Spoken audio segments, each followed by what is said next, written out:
আমাদের পুকুরডাঙ্গায় ভোট দেওয়া শেষ, এখন গণতি হবে।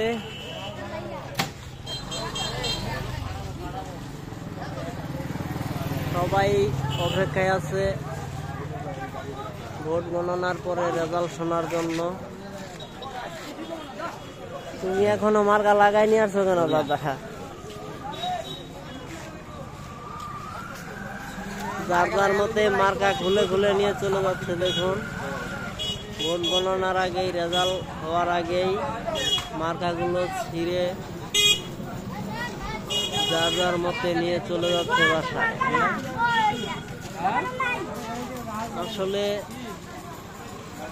কি রেজাল্ট আসবে কেউ বলতে পারতেছি না, একটু পরেই শোনা যাবে রেজাল্ট। বলো রেজাল্ট বলো। হ্যাঁ, 700 পোস্ট কাস্টিং হয়েছে।